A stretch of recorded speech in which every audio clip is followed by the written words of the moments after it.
This Swiss 1882 is another fascinating revolver, adopted after the 1878 in a smaller 7.5mm cartridge.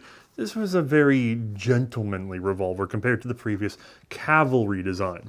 Now, it uses the same Warnant style ejector, but the internals are much different. Takedown was designed to work with a Swiss coin. I don't have one, so I'm just going to use this screwdriver head, and we'll just go ahead and unscrew this.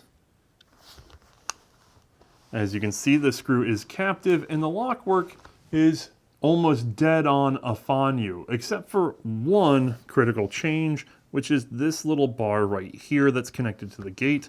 If I open the loading gate, it disables the nose and therefore disables the trigger.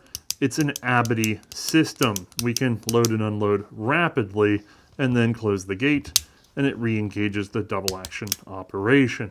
Just to see that from the outside, you'd open your gate, click over, eject, click over, eject, click over, eject. You get the idea. You can get very fast at this. Now, the very strange feature of this revolver is this hole at the bottom of the grip. It goes all the way through, and it has absolutely no use to the Swiss Army itself. Instead, it's something that was left there by the man who introduced this to the Army and was the quote-unquote inventor, although it's a combiner of several features from several inventors, Rudolf Schmidt. Now, Schmidt intended this to work with a shoulder stock and holster, but the government wasn't biting on that front.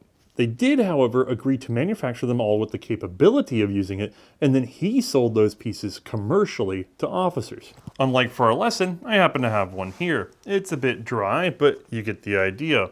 The revolver fits into the holster portion, or you can draw it out, and then you can use this tab on the end.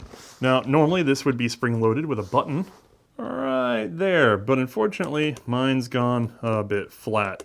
I'm going to have to unstitch the leather and carefully go in there and replace everything and stitch it back up one of these days. But we can go ahead and make do to see that, yeah, I just take this guy, shove it in there, and normally there would be a click. And there you have it. A lot of holster and stock for a little bitty gun with a slow-moving tiny bullet. I'm not surprised that this wasn't all that popular of an option.